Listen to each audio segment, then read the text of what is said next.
Welcome to A Sex Worker's Guide to the Galaxy, where the answer to life, the universe, and everything is sex workers. I'm your host, Parker Westwood, and I am bringing to you today someone we already know and love.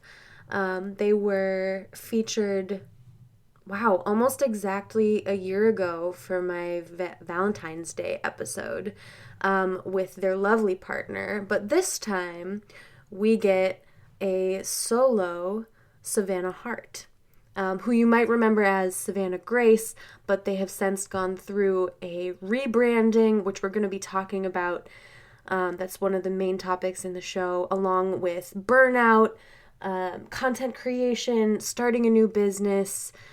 And as always, Savannah's just a joy to talk to. So this is a great interview. I think very timely, as there are a lot of people I know of, myself included, who are experiencing some burnout.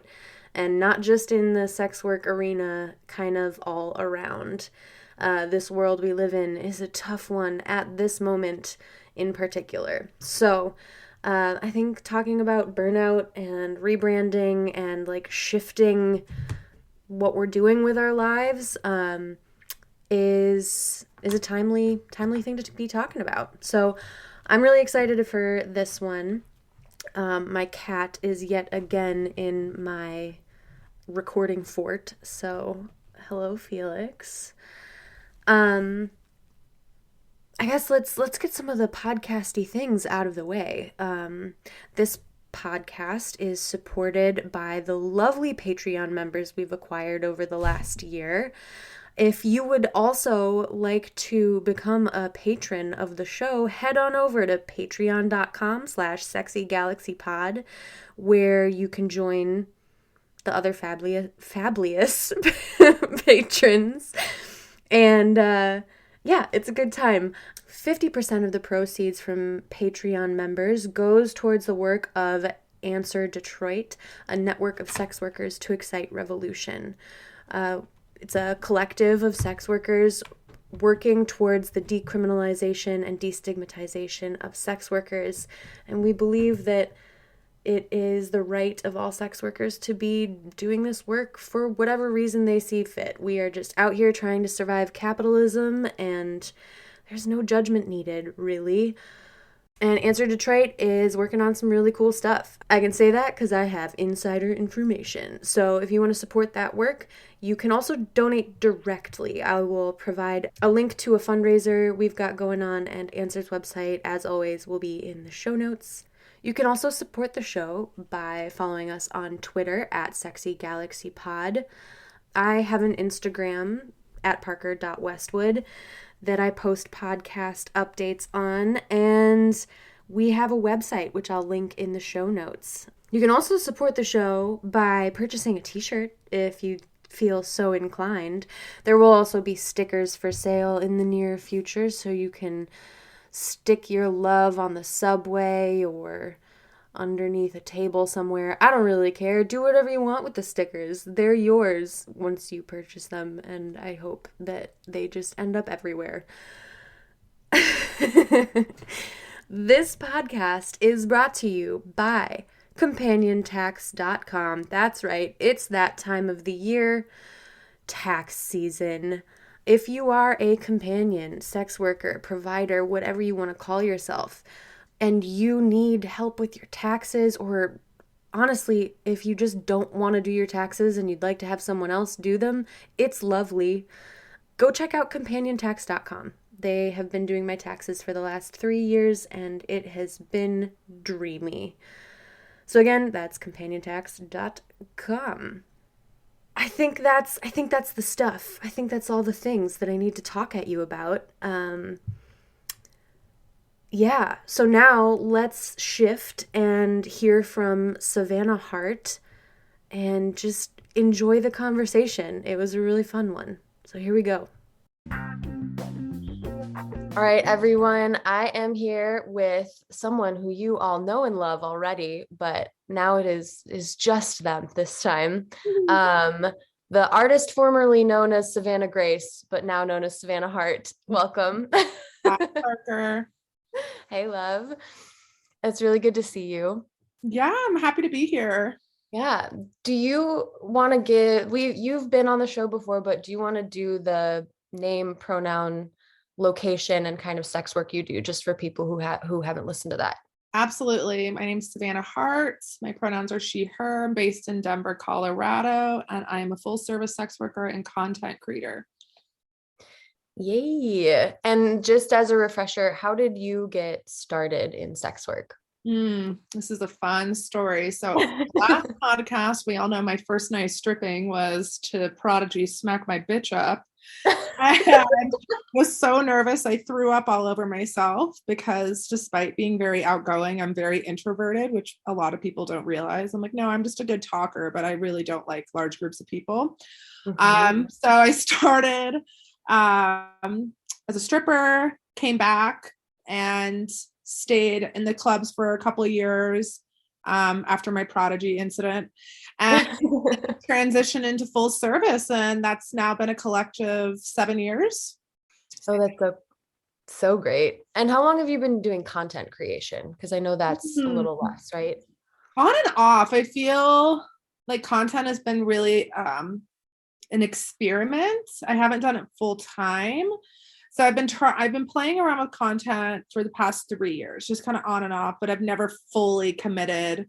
It's been more like, oh, here's a nude here. Oh, let's film something fun here. But I love the freedom of content, and there's just so much you can do. There's just a lot of flexibility. Absolutely. Oh, that's so cool. And I already alluded to this because I knew we were going to talk about it, but you recently did a rebrand. Keeping the first name, which I love because Savannah is a wonderful name, but what prompted you to rebrand and what has that experience been like for you? Yes, rebranding. So when I started this, I was 18, and I'm 33 now. So I'm like, gosh, I don't even know what year was I 18? Like 07 maybe. So thinking about 2007 and then coming back again when I think I stripped again, I was 20 to 21. So that was a whole other chunk of time going to college, coming back, right? So I've had these different intervals of sex work. And each time I just come back a different version of me. And so when I came back after college, I remember choosing the name Savannah, and it's a great story. I was at a strip club and I had gone through the list of all the names. And I finally was like, damn, like every single name I'm suggesting, y'all already have somebody. So I looked at the calendar and I was like, oh, there's a cocktail waitress named Savannah. I'll be Savannah. They're like, yeah, we don't have a Savannah dancer. And I was like, oh, thank goodness, finally a name. But there wasn't really a lot of thought that went into it. And then when I went into full service and gave myself a surname, I wasn't thinking about it. I was just in a completely different headspace. I was just like, what goes with Savannah? Savannah Grace. Cool. Call it good. There was no heart. And when I say heart, like, I mean, like my soul. There was no, ooh, I really want this to embody this, or I'm really feeling like this. I just chose a name. And over the years, I really just felt like I really want something that represents who I am. And every time I heard Savannah Grace, I was like, this is not me. And ironically, I found a cheese snack at Whole Foods named Savannah Grace crackers, which I thought was hilarious. And I'm like, okay, now I'm a freaking cheese snack. I love cheese. No problem with cheese. Link actually hides the cheese for me in the fridge. Oh my gosh. I can't have cheese in the house because you'll eat it all. But I realized like I need to just have something that I feel connected to. So I adopted Hart because Carhartt, I ride horses. So that just felt like, oh my gosh, Savannah Hart. And as far as my rebrand goes, I think it was more just making everything cohesive and really making sure that my brand represented who I was, making sure that my photos, my tweets, my website, my copy, I really wanted people to know what they were getting. And I think that takes a couple of years to develop. I don't think most people just have a brand and they're like, yep, this is just who I'm going to be the rest of my career. And if you are, good for you. That's amazing if you're able to maintain that. But you're able to maintain the same cohesive brand for your entire career, assuming you do this for a long period of time, that's impressive because I have evolved so much and I'm going to continue growing and evolving. So who knows what other changes will happen, but I really just wanted to feel like, okay, I feel good in my own skin and I want my brand to represent how confident I feel. And people knowing, okay, this is Savannah. She's a total hippie cowgirl. She's a free spirit. She's always traveling. She's always reading. She's always, talking about mindfulness and psychedelics and what I'm going to get. And so, yeah, that's the long-winded answer. I love that. And I think you're right. I'm like due for a rebrand. Every time I read the copy on my website, I'm just like, oh, this isn't quite it anymore. Like it was a great first go, but like it's time to upgrade. Because we do grow and change and our brand needs to be able to like shift with that. Mm-hmm. So you did like a whole new website drop and everything like that, correct? Mm-hmm. I did. How was that? And like how long from the moment you decided you needed to change your name and do a rebrand, like how long was that process before the website drop and the announcement? I think it was like a 2-year process because I was really still figuring out how can I convey who I am, but in a way that's marketable, right? Because I do think everybody has a persona, but Yeah. for me, my whole brand is being authentic. And I wanted who I am in my personal life to translate into my professional life because then I just felt like there was no gap. I didn't have to be like, oh, I'm Savannah. Maybe I'm a little bit more poised and maybe I'm not wearing a hoodie in bed like I am right now, recovering from my booster, but I still wanted the personal and the professional to be the same. So it took me a while to really figure out how can I just create a parallel. And it was a lot of trial and error, a lot of photo shoots, I hate to say this, but it's true, a lot of just throwing spaghetti at the wall and seeing what stuck. Yeah. And I want to make a shout out to one of my closest friends, Ina Murata Photo, because she, from the moment I met her, just really was like, you should try this, you should do this. And she really helped me take these bits of my personality and create this cohesive brand. So that's a huge point for rebranding is find a photographer that you vibe with, because if the right photographers will, if you're a little lost of how to make yourself marketable, the right photographers are going to help you do it in a way that's still authentic to you. So I think like over a 2-year period. And then when I figured out the name, I was like, oh my gosh, that is so great. It was so me. And so yeah, it came together and the website was easy. Link, my partner, designed it for me because he has a tech background. Oh, that's awesome. Oh yeah, so nice. Highly recommend having people in your life that have skill sets that you don't. Uh-huh. He has no interest in learning how to ride horses, bless him, but I do bake and cook for him. Um, Oh, good. so he was able to help me with the website. And yeah, I'm actually about to rewrite my copy again. But I just grow and it's not a big overhaul as much as it's just, I want to add a little bit more. Maybe I want to talk a little bit more about this, or I like that, but I want to include this. So it's an ever growing, ever evolving process. You never stop. Yeah. There's always room to just like tweak it and make adjustments. Mm-hmm. Mhm. Mm-hmm. And you're right. The photos thing is huge. Like a lot of our clients are very visual. And like, if you look at the analytics for your website, at least like mine reflects that a lot of people go straight to photos. Like Mm-hmm. they might take some time to read the intro page, but then they go straight to photos. And the photos really do matter. Mm-hmm. And yours have been fantastic. I'm really glad. I'll link that photographer you mentioned in the show notes because I think I follow them on Twitter as well, and they're fantastic. Mm-hmm. But it really does matter because there's so much. They say a picture's worth 1,000 words, right? And I think that that's entirely true in this case, where it's like you get to show who you are in your photos. Mm-hmm. Mm-hmm. It's so exciting. And if more power to the people who can take their own photos. I'm always astounded. Like Koi Erotica takes her own photos, and I'm always just floored because they're so good. I know she is a gem. Highly recommend anybody who has the opportunity to go to Seattle meet Koi. She is such a cool human. And yeah, her photos, I'm like, are you serious? Like fucking A. Yeah. It's something I'm really challenged myself to learn this year. I'm still researching the right cameras to buy, but my family are all photographers. That's what I grew up around. Oh, no shit. Yeah, so my dad was a photographer, my older brother's a photographer, and my little brother's a photographer. I'm like, okay, I got to get in on this. And they all know what I do for work.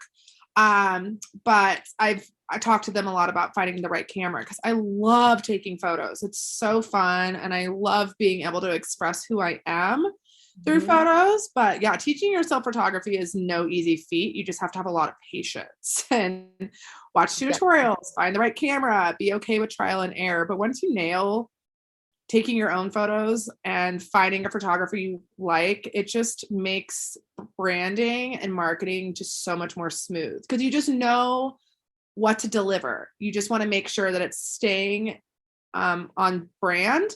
But then I also tell people, like, make sure that you're implying the dates you want and make sure you're marketing towards the client you want, right? So we all know that Savannah is a granola girl. I love hiking. I love any outdoor dates. And I'm always trying to incentivize people to do outdoorsy things with me. So I always make sure my photos portray that because I love hiking dates. I love camping dates. So make sure your photos really show what kind of dates you want to call in because that's what you're going to do with those photos. Yeah. Oh, that's so great. I love that. You and I had talked about we pre-talked about this episode and we had talked about wanting to cover burnout and the experience of like reaching a point of burnout and how to cope in that. And burnout looks different for different people.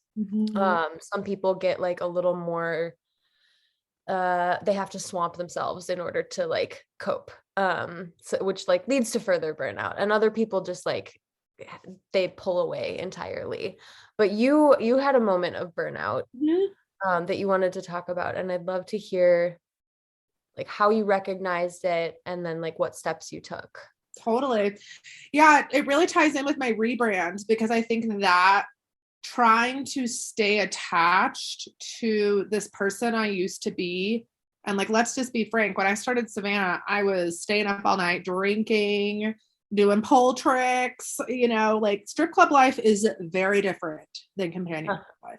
And one's not better than the other. I love strip clubs.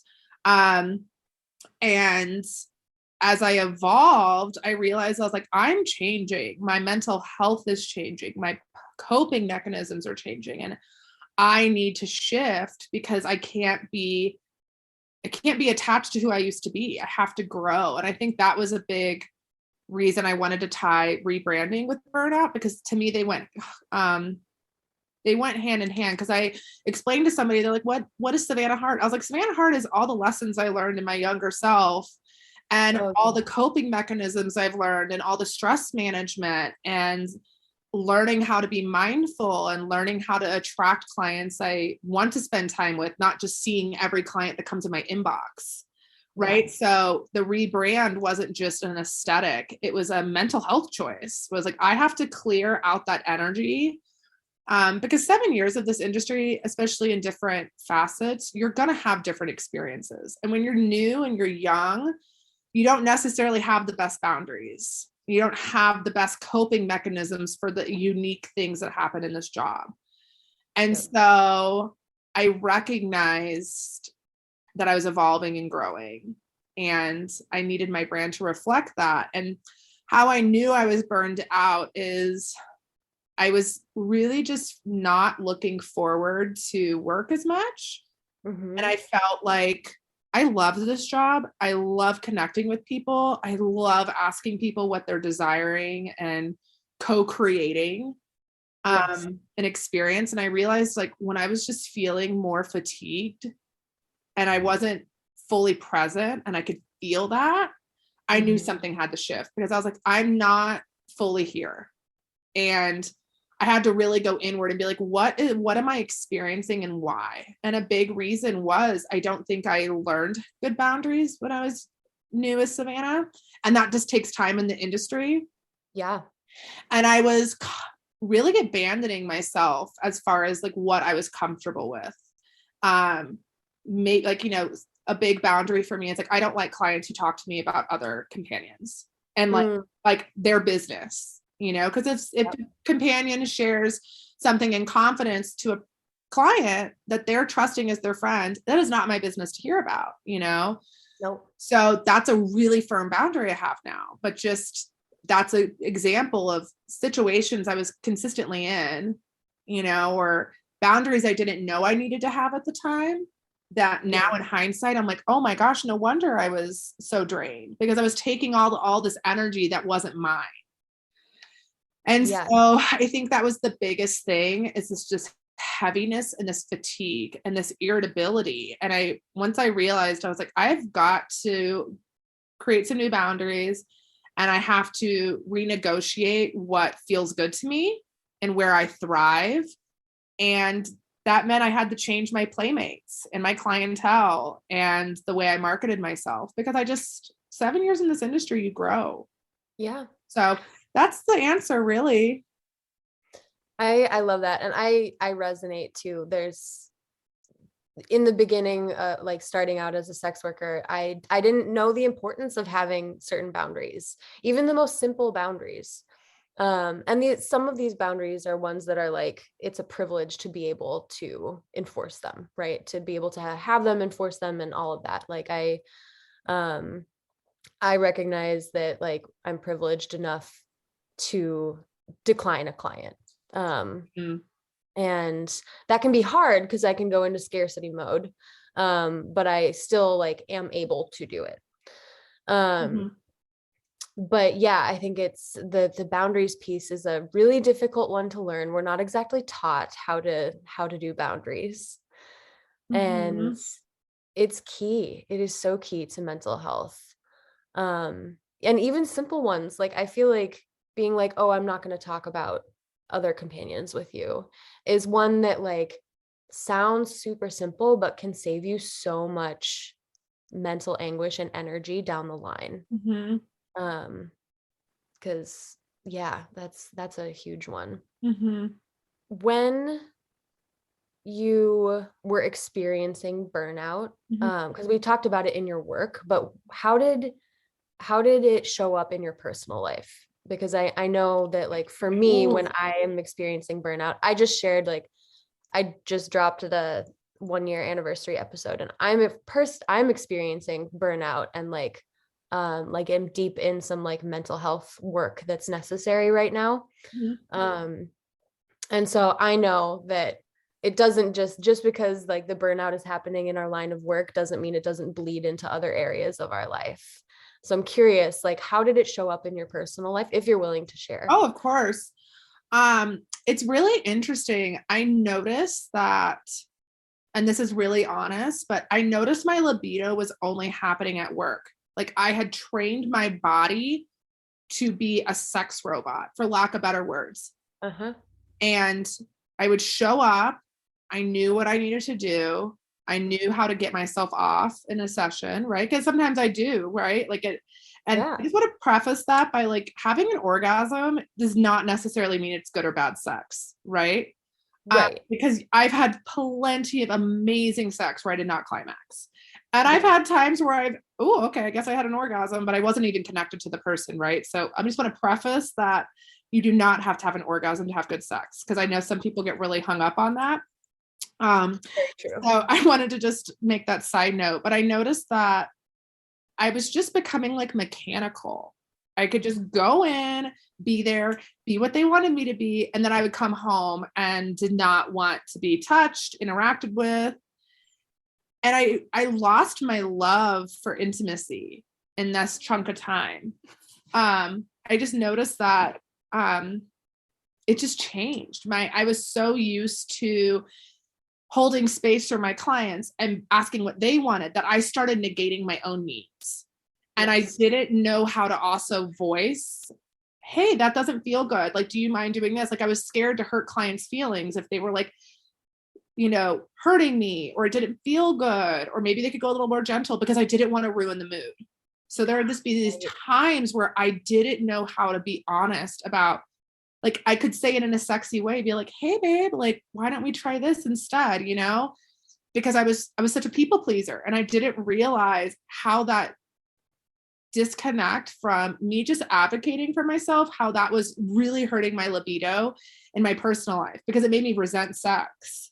Yeah. And a huge burnout strategy for me has been being able to say, hey, like, can you do this? Or like, do you mind trying this? Or like, and it's always in like a communicative way. And I always encourage my clients too, if something isn't feeling good, please tell me. This is a co-collaborative experience. Don't feel like if I'm hurting you or it doesn't feel good or you prefer to be touched in a different way, please say something, because you're also compensating me for this. I'm here for you. And so I've learned how to communicate in a way that everybody feels respected, and it's made the session so much better. But for a while, I didn't know how to do that. And so my libido was completely whacked out outside of work. And I just didn't have any energy. I would just go to work, do my thing, and I knew how to be a good companion. But at some point, I couldn't fake it anymore. It just stopped. You can only carry that for so long before you start cracking. And it's like, oh, wait, like I've just been shoving that down and it's coming out now. Yeah. And, I had some clients who were so amazing, and we just got really vulnerable, and I shared with them where I was at, and like, bless them. They know who they are. I'm sure they're going to listen to this. But I got really authentic with like, I am not feeling right. And like, I've got to make some changes. And they were like, well, what do you need to change? And I got really honest about like, wasn't feeling good. And of course, I'm only speaking from my experience, because I am extremely privileged, and I'm not saying everybody has the ability to do this. So I would never prescribe, just do these things and you'll recover from burnout. Like, that wouldn't be fair. I can only speak for, this is how I've navigated it. But this is also what I've had access to change. Right. And so when you're recovering from burnout, you really have to figure out what is your unique circumstances. What do you have the ability to do? And there's not one size fits all. Totally. Absolutely. Thank you for sharing that. There's a lot of that rings true for me right now. So it's like, it's interesting to hear you talk about it, because it's stuff I've thought about a lot as far as mental health. And you're right, everybody's the way that people need to handle burnout is different. I mean, our brains all work differently. And so it's important to acknowledge it and then find ways that work for you. And that does take trial and error. I was curious too, because we had talked about in talking about burnout. Wait, now I'm like checking my questions. Hold on a second. All good, friend.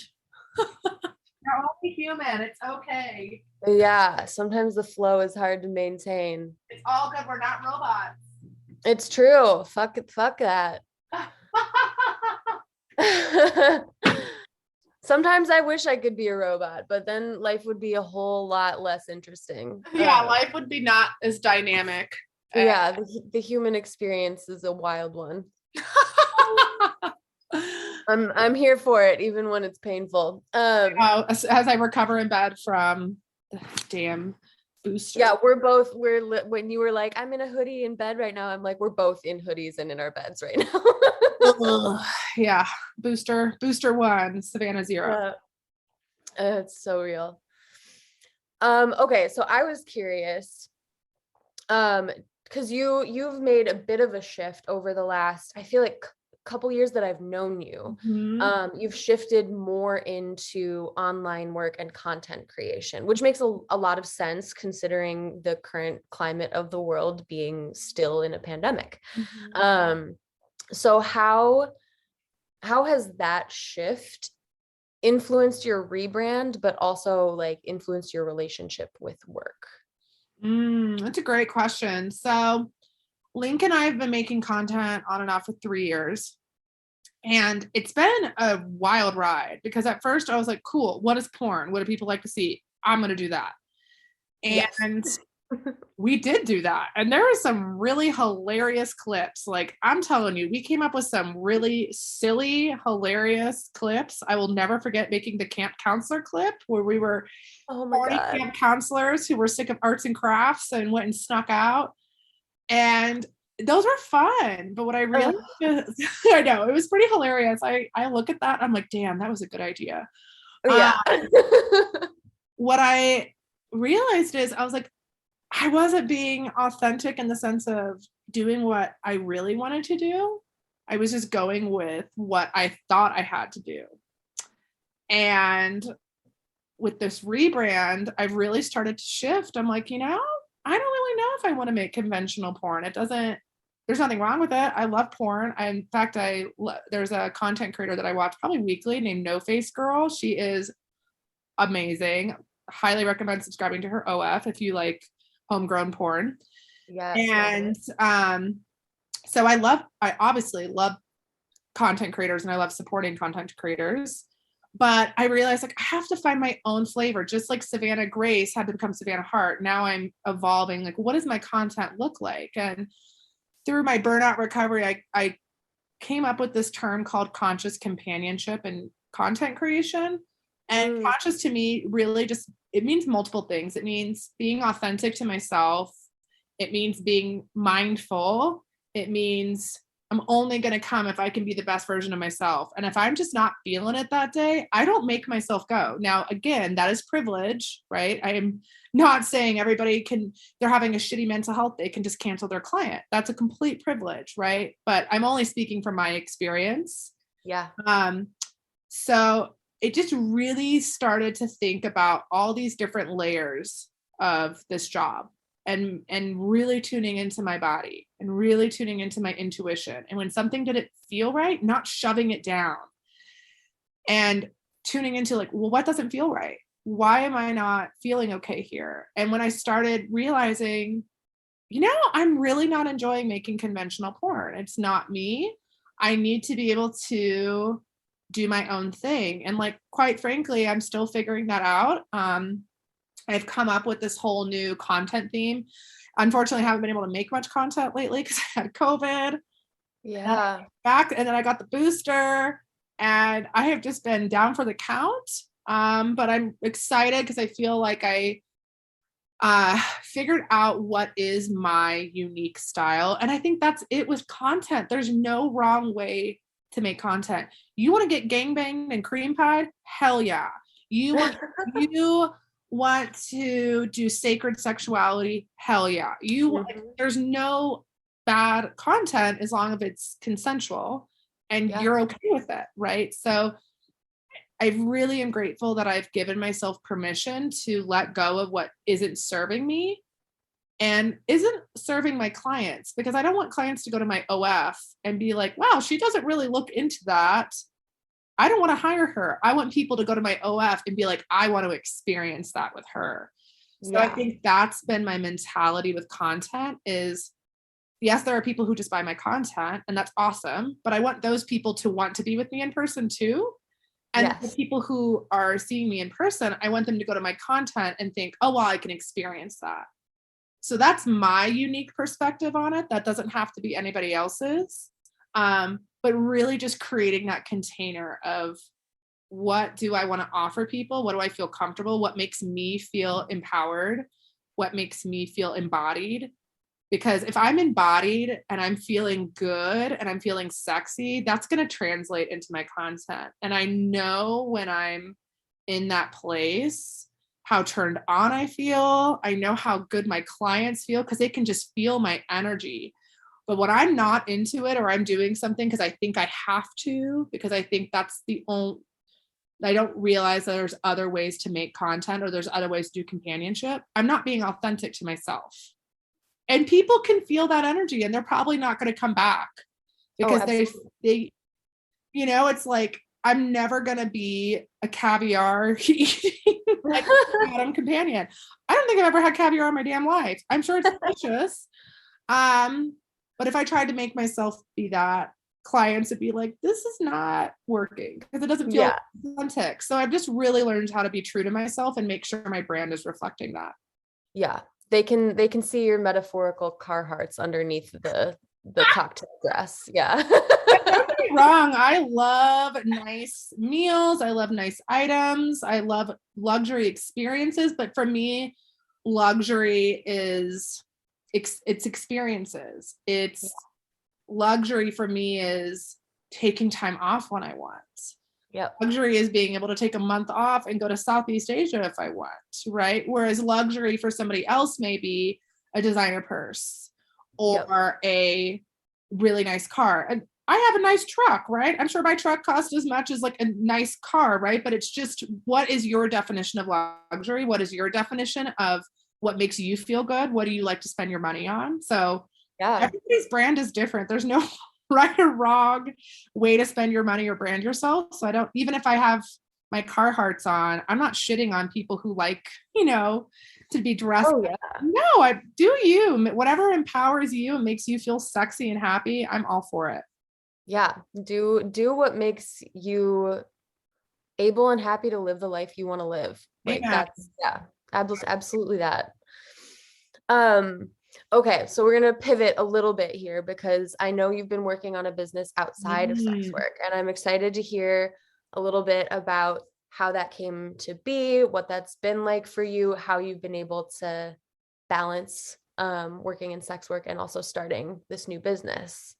So if you wouldn't mind sharing a little bit about like what the business is and like how that has developed. Oh, I love this question because I'm so excited about my business. I'm excited for you. I'm like, oh, I've been waiting for this question, Parker. A little background. I worked in nonprofits and activism for 14 years. And so I've started nonprofits. I've done nonprofit consulting, grant writing, direct service, victim advocacy, just a whole giant crock pot of different services working with people from a place of care, right? Because I wanted to make a difference.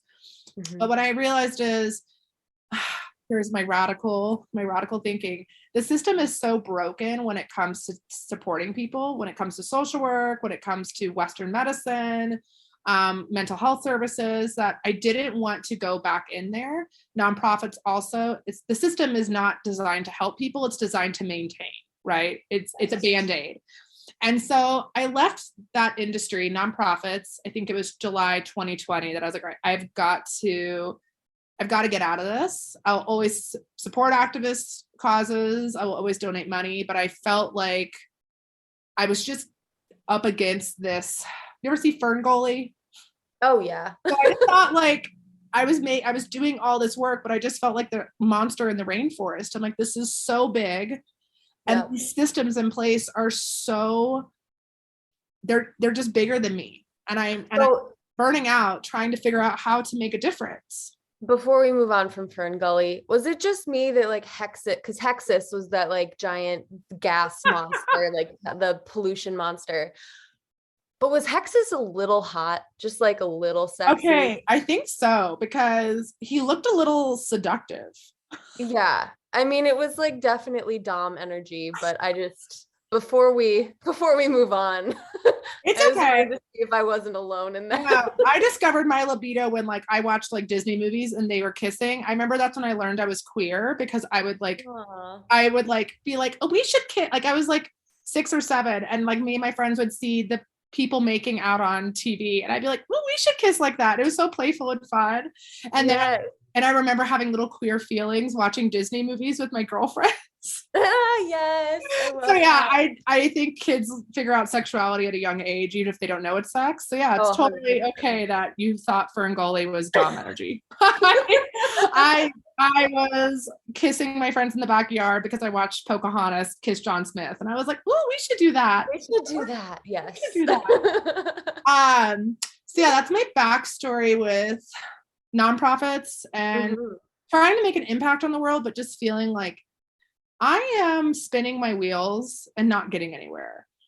And so I really was trying to get creative with like, how can I make an impact, not take out student loans because I already have a degree. And let's be honest, like but putting more money into school is not always the best option. Right. And fuck student loans, like all the way around. Yeah. And I'm just very much of a free thinker in the sense of like, I'm not going to do what you tell me to be successful. I'm going to find my own path. Yes. And I knew I could go back for my master's in social work. I'm like, nope, I already left social work. I'm like, nope, I'm not going back to nonprofits because that's a whole different issue. You could have a whole podcast in the nonprofit industrial complex. Oh, absolutely. So I was like, what can I do that helps people without, taking out $200K in student loans to become a therapist and going back to nonprofits? So I found life coaching. I never knew what it was, but I was like, So a little interesting fact about life coaching, which I love, it is not regulated. So as like a therapist, if you get your license and they find out you're a sex worker, you can lose your license. Same with social work. But coaching, there's no, what's the word? There's just no regulation. Now, granted, you can become International Coach Federation. You can get more like levels of certification. Yeah. Work with me. I just had the booster. Yeah, you're doing great. But that's based off of how many hours you've been coaching. But so there's levels of credential. There we go. I was like, what is the word I'm looking for? So you can scale up in credentials, which just means you have more experience. But there's no one who's going to say you're a sex worker, you would lose your license. So that was the first thing that was appealing to me, because I was like, great, I can use all my wisdom in this industry. I can also market to sex workers, and I'm not going to worry about all that school going down the drain because I, got caught up in some moral clause. Yeah. That was the first thing I noticed. And then I kind of just did a program for 6 months and I had no idea what it was going to turn into. And it just evolved into me creating what I call a holistic business coaching, which is learning how to create energetic balance between your personal and professional life, i.e. what I've had to do with Savannah, and learning how to work and reach your goals in a more sustainable way. So I apply the spiritual principles of my woo-woo-ness, manifestation, embodiment, intuition, but then I also pair it with the holistic levels. So mental, emotional, physical, spiritual, and figure out where you are off balance, get you back in balance, figure out what do you really want to be experiencing, right? Are you happy at your job? Do you want to switch? What is making you feel unfulfilled? And is it burnout? Where are you at? And then saying fuck capitalism and learning how to work in a way that feels good to you. Because I think anybody with an MBA can teach you how to make money, but I don't want to teach people how to make money. I want to teach people how to make a sustainable living without losing their mind. So I'm working in nonprofits for 14 years, and then being Savannah, I learned that. And I was like, I need to apply all this wisdom into a coaching niche. So I've been developing that over the past year. I officially launched in March, and I've been coaching some colleagues of mine, which has been really fun. I'm coaching some of my personal friends. I'm coaching some of my clients under more of just a broad holistic lens of personal development. But in my civvy life, I've created the holistic business coaching because I just feel like people don't know how to recover from burnout. They don't know how to achieve their goals without hustle culture. And we see it all the time in sex work. And I was like, we have got to start reclaiming our energy, reclaiming our autonomy, fuck capitalism, and learn how to live and not live to work, but still being able to make a living. And that's what I've learned through my burnout. So I really wanted to just give that back to people.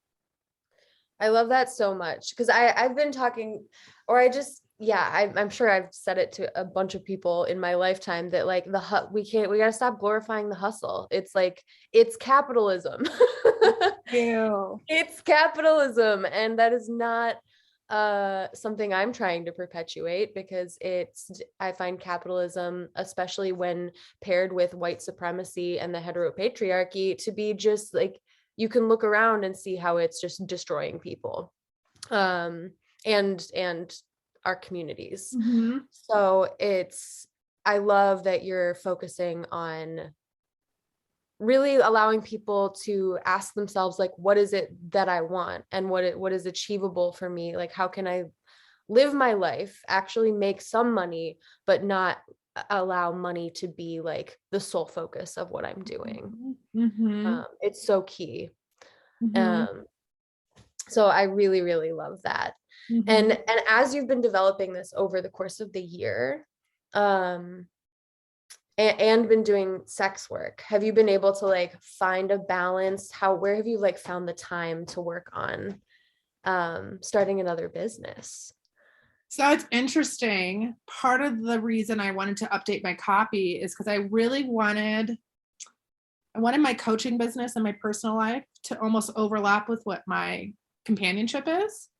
Because yes, I'm a hippie cowgirl in both worlds, but I wanted it to feel like an energetic parallel. Like when I'm in coaching mode, I wanted to have a coaching client and then just be able to hop into companion mode. And it's not like, oh, I got to take off a different hat, right? So it was like, I've really focused on trying to create the same container. Cool. And coaching, I feel like some of my clients know I'm coaching them, but I ask powerful questions about like, what do you want to experience? What are you here? How can we co-create this beautiful, intimate, satisfying, nurturing experience for you so you walk out of here knowing you got your needs met? And the same with my coaching clients. I'm like, what are you experiencing? What's stopping you from getting to where you want to go? And like, what steps can we take together? So I've kind of just made it a parallel, which to me has been essential for not burning the candle at both ends. Because then it just feels like every part of my life is just this streamline. And that's why I've called it conscious companionship, conscious coaching, conscious content. And with my OnlyFans, I don't mind dropping this little nugget, but I'm going to start like having like my naked yoga, like, oh, I can just watch me do my yoga naked, or mindful Mondays where I talk about like, hey, here's how you can apply mindfulness into your life. And, of course I've got some like more, saucy stuff in there. I've got like a theme Tuesday. So it's not all holistic wellness. I know not everybody wants that, but I really wanted to start giving people something I know we're hungry for, especially in our heteropatriarchal, white supremacist capitalist society. I feel like people have lost connection with their humanity. Yeah. Because we've been so dehumanized by the hustle and survival, especially for more marginalized people. Mm-hmm. And so I wanted to really include that in my companionship, helping people really connect with what do you want?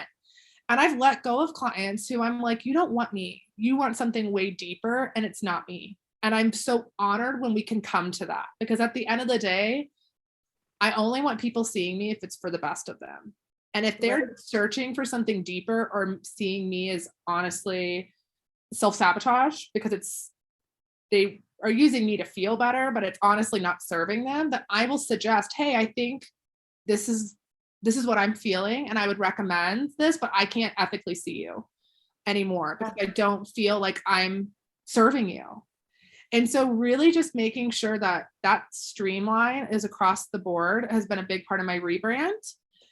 And I've gone part-time with companionship, which has been nice. I used to just be available whenever, but when I launched this business, I announced like, hey, I'm going part-time. It's going to be a little bit more difficult to see me, but it's okay because I wanted that. I wanted to see people that I really vibe with. And again, this is privilege. Like I 100% own how privileged it is that I can raise my rates, say I'm only seeing this many clients, and then essentially build a business on the side. Like, I know that's a privilege. And for me, as long as I'm using that privilege for the betterment of humanity, and I own that privilege and I'm putting it into how can I give back and serve people and make sure that I'm doing my part to dismantle the heteropatriarchy, heteronormativity, patriarchy, capitalism, white supremacy, and doing that through helping people unlearn the shit from our world,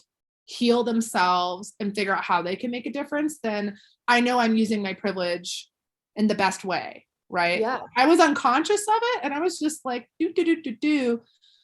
but I have the privilege. So how can I utilize it to empower other people? And I feel like I can do that through conscious companionship and coaching and content. So yeah, I love that. It's so, so good. It's very woo woo, but I did take a lot of psychedelics. I meditate a lot and take You know psychedelics. what? So The I am world needs woo. more woo woo. I'm I'm here for like, it. I joke. My friend Olivia posted on Olivia Arden. She's one of my best friends. I've known her since we were 5. She posted this meme the other day where they were throwing this guy back through the window, and he says, "My kidnapper's returning me after talking about spirituality for 2 hours." I was like, Yes. "That's me. That's." I'm like, if you do not want a spiritual experience, I am not the companion for you, because I'm gonna get in that soul of yours, and we're gonna create a really beautiful experience together. Hell yes. Yeah. Yeah, that's so good.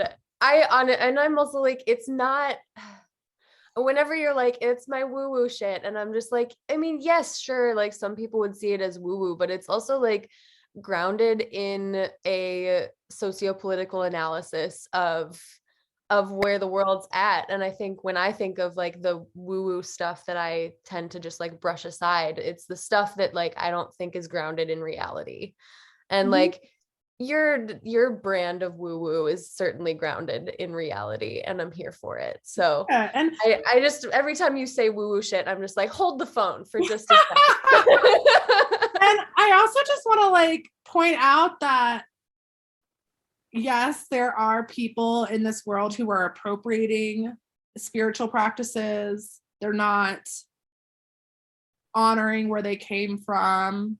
They are, there's all sorts of examples of people who are just kind of taking bits of spirituality and then calling it their own and then claiming it. And I think a really big thing for me is, like, for instance, I teach yoga. I know that I am not Indian, and I know that this is an ancient practice that is not a white woman's practice, right? But I try and make sure that I'm doing my part to decolonize it and own, like, hey, this is where this came from, and this is how I honor this ancient practice, and this is how I stay in integrity with teaching yoga, right? So being woo woo, yes, is great, but you have to just be so conscious of where you are getting your modalities from, and being aware of, like, how can I practice this that is not inherent to my culture, but in a way that's still honoring. And that's definitely trial and error. And I think that's why a lot of people don't like woo woo stuff, because they're like, oh God, another white girl teaching yoga, right? Which I Yeah. get. I'm like, yes, I am another white woman teaching yoga. Mm-hmm. But for me, teaching yoga and practicing yoga is being embodied, stress regulation, resetting your nervous system. It's, I'm not sitting here trying to talk about, I'm not going to claim to be a guru of yoga when that's not who I am. I'm teaching it from a place of helping people recenter their nervous systems and find mental health and ground it. And I feel like I can teach that with integrity. So I understand why people don't like woo-woo people. Yeah, I hear you. All about your motives and how you're presenting it into the world. Yeah. Yeah. Well, I'm so proud of you for getting this thing off the ground, and I love Mhm. seeing it. It's Thank it's you. really cool to see you just kind of blossom into yourself. I've only gotten to know you over the last like 3 years, 3 years. And so seeing this like come to fruition is really exciting. And it happened because of burnout. Like, I'm so grateful for my burnout, because if I hadn't burned out, I wouldn't have learned, oh my God, this is something so many other people are experiencing. How can I take my pain and discomfort and turn it into a resource for people? And it's Yeah. amazing watching the light bulb go off, and teaching people how to meditate, and teaching people how to regulate, and teaching people how to sit with their emotions and deal with what's actually coming up. And it's just because I've had to do it myself, Yeah. and it's made me a better companion, because I'm like, oh, I don't have to just swallow this. I can move through it. I can create healthy boundaries. And now I can teach other people, hey, here's how to do this for yourself. Right. But we learn, and then we share our wisdom with other people. Absolutely. Oh, that's so great. Um, I always ask before the rapid fire questions, is there anything you want the greater public to understand about sex work or sex workers as a whole? We're human, and we have off days. And I really want people to be mindful of, my Texan's coming out. People are coming to sex workers because they want to forget the world, but we're also living in the pandemic too, So I think we just have to really be compassionate and mindful of that. We are collectively going through a really hard time on earth between racism, which has always been around, but I feel like it's, at least in my time, in my 33 years, I feel like the white supremacy is the most I've ever seen it in my lifetime, where it's so out there. Our healthcare system is crashing, poverty, climate change. The world is a dark place right now, and we just need to call it what it is. Yep. And I think when people are coming to see companions and they are seeing what we post, or they see like, oh, they haven't messaged me back, in 3 days, like, just be aware that people are doing the best they can. And I really encourage somebody, if they didn't have a good experience with a companion, or they felt like something is off, really just reflect, like, they're doing the best they can. And of course, if you really don't enjoy yourself, don't go back, right? But I think people really need to just remember, like, everybody, client and companion, is doing the best they can right now. Yep. And this is a hard time. And I really just hope that people can practice compassion and kindness and understanding, and think it'll make this a lot easier to get through. And we're not robots. We all have off days, and people go through burnout. And it doesn't mean that we're not going to come back, right? Doesn't mean like, oh, Savannah's burned out, like, I can't see her anymore. It's like, no, Savannah's burned out because she went through a global pandemic and on top of other shit. But sex workers burn out and then they come back. Sex workers have bad days and they come back, just like clients do. And I just want there to just be this authenticity where we're allowed to be human and not demonized. As long as we're doing what we need to do to make sure we're taking care of our clients.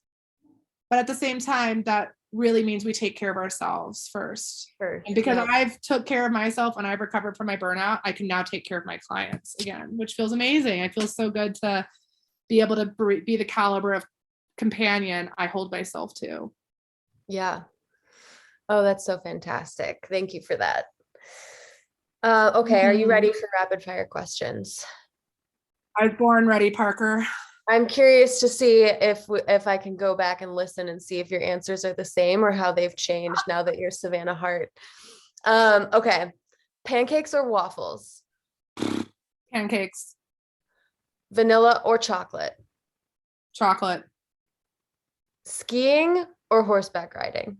Ooh, I see what you did there. Horseback riding. Favorite place you've ever been? Budapest. A book from your mandatory reading list? Love in the Age of Cholera. Oh, shit. That sounds appropriate for right now. It's so good. Gabriel Garcia Marquez. In another life, if I could have made money writing poetry and studying literature, I would have. Maybe that's the queerness in me. But I'm like, I just want to write poems and read classic literature in coffee shops. Can I do that for a living? Someone pay us to do that, because I'm right there with you. Yeah. Date idea. Yes. Go to open mic nights. Yes. A song, album, or musical artist that you're currently obsessed with? Oh my gosh. Kaytranada is this hip hop DJ in Canada, and he has been getting me through this pandemic. Please, if you just need to shake off some stress, put on Kaytranada, because I swear I've had more dance parties by myself, just moving energy. And I'm like, I'm at his concert. I'm not at home. I'm at his concert. So Kaytranada has been essential through this pandemic. Oh, that sounds like exactly what we need right now. Yeah, it's like electronic and hip hop, and they're so creative. And I'm just like, yes, I'm just vibing so hard. My pets are like, Mom, are you okay? Cute. Yeah. Your hidden talent. Oh my God, what is my hidden talent? Shit. I don't know. I don't know if I have a hidden talent. I love baking. I don't know if that's hidden. I think I'm pretty out there about it. I love baking. I don't Yeah. know. I think I'm so out there with who I am that there's really nothing. I wish I was more like mysterious, but I'm just so like, here's who I am. There's nothing. But like talent, if I was to just say a talent, I'd say I'm really just creative. I think I just get these downloads and I'm like, oh my God, it's a blessing and a curse because it's my stream of consciousness is constantly going. Uh-huh. Yeah, my creativity is just, and the way my brain works and how I receive inspiration, I'm so grateful for it. So it's Oh, not a that's so talent as much as it's a gift, which I'd say. So, and baking. Baking is a yeah, talent. and baking. I can bake some serious stuff. My cookies Oh, are out of this world. I am so excited for that because I know we're gonna bake together one day. Oh yeah. I mean, Yeah, when I had COVID at Christmas, I was like, well, I can't leave the house, but I'll just bake a ton. And so that's what I did. it's perfect. Yes. Baking's one of the things I do when I feel really sad because it always just, for whatever reason, makes me feel uplifted. I really love it. Totally. Finish this sentence. Good sex is. Communication Fuck yes. and presence, because Mm, I really, trust me, I love substances, but I want to be fully present with you. I like substances to elevate the mood, not check out. So yes. for me, being fully present with you, and yeah, maybe we take a little bit of mushrooms or we have a little bit of wine to elevate. But communication and presence are essential to me. The best orgasms, the best sex, the deepest connections I've ever had have just been when we're fully there together. Yes. I love that. If you had one superpower, what would it be? Hmm. Definitely reading people's minds. I feel like I'm super intuitive and I can pick up on energetic shifts without someone saying something. But if I could read someone's mind, granted, only if I want to, because I don't want to read everyone's mind. But if I Right. could just pick up on like, oh, they're feeling this, then I could respond appropriately. But I hate when there's a mixed communication or a mixed message, when I just want to be like, I wish I knew how to respond or what they need, because sometimes people don't communicate it well. So I'd Yeah. like to be able to just, when it's appropriate, and it's for the best of the situation, being able to read someone's mind. Oh, that's great. And then something simple that brings you joy. Hiking. Hiking brings me so much joy. Just hiking in winter, fall, spring, summer. I love feeling my muscles burn from going like the high elevation. I love like having to catch my breath and then just getting to this epic view and being completely surrounded in nature. I come back from those experiences and I'm just a different person. It just grounds me so much. And it's free, you know? And it's free. Yeah. Yes, screw you, capitalism. You will not commodify nature. I mean, I guess they have national parks, but I'm like, you are not charging me to go hike. And luckily, I live in Colorado, so I can hike all the time. Fuck yeah. Oh, that's great. Well, that brings us to the end of our rapid fire questions, which is the end of our interview. Thank you for coming back on the show. This has been so wonderful. Oh my gosh, I loved it. I'm super excited to listen back. It feels like a completely different experience than our last one. But the last one, I was still in the pandemic. I was just like, whoa. Oh yeah, early pandemic crazies. I was right there with you. I'm literally losing my mind. And now I'm like, oh, we're going into year 3. Okay. Like I'm a little bit more zen. But the first year I was just like crawling out of my skin. Yeah. Yeah. We got to get our sea legs with this pandemic. I know. I'm like, okay, now I'm a veteran to it. I feel like I can a little bit more relaxed and have a system of how to maintain and stay sane during this crazy time. Absolutely. Well, I love you. It's so good to talk to you. Let's say goodbye to the listeners. Goodbye, everybody. Bye, listeners. Thank you so much. And that, my friends, is Savannah Hart. I am so thrilled with that interview. It couldn't have come at a better time for me personally. I know in my 1-year anniversary episode, I talked about the fact that I'm having a mental health hard time right now. And I'm definitely starting to see a light at the end of the tunnel, so to speak. And And I'm working with some really fantastic folks to do the much needed healing work and just like reframing, the things we have to do. I think one of the biggest struggles I'll mention here, just because why not? Maybe y'all will relate, or for those of you who do relate, just know you're not alone. One of the hardest parts about like being in a depression that's like functionally debilitating is that or just in general, maybe it's not even really whatever. Maybe it's not affecting you in certain ways, but the judgment, like the internal judgment about feeling down. It's like feeling bad about feeling bad is this terrible cycle. And that's one of the biggest narratives that I'm currently reframing. One of the things that I continue to ask myself is who benefits by me feeling this way? A lot of times it's like the cis hetero patriarchy or white supremacy or capitalism or all of the above. And that can trigger something in me to feel like rebellious and be like, fuck that feeling. But it is still hard to like not feel it, but it does light a fire under my ass to find a way to rewrite it, because I do not want to be perpetuating those systems, the systems that I am actively working against.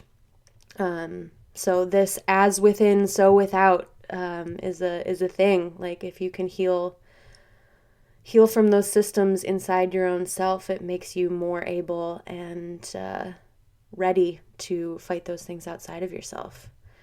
Those are things I'm thinking about, and for those of you who've been reaching out and checking in, I really, really appreciate that. I have felt so loved by people who I have never met in my entire life, and it's really touching, so thank you. Space fact. It's a space fact time. So I looked up some stuff just to feed like fodder for creativity, and I just thought this one was super cool, so I'm not even gonna like spin off of it in a weird way. There's a state of water that apparently was like experimented with to get to, called supercritical water. And how you achieve supercritical water is you compress it and heat it to 373 degrees Celsius. And you have to compress it to a pressure of 217 atmospheres. And once you get it to that state, when it is mixed with organic material, it creates this like liquid gas situation that burns stuff. There's no flame, but it burns. It is a liquid gas that burns organic material. So why would we create this stuff? Apparently in space it's used to get rid of organic material, like dispose of things. But I just thought that was really cool. We all learned, there's gas, liquid, solid, evaporation, all that stuff. We never learned about supercritical water in the water cycle. I wonder where that would fit. It wouldn't. It would just be on a spaceship. But anyway, don't forget, water is supercritical. Drink that shit. Nanny nanny, motherfuckers.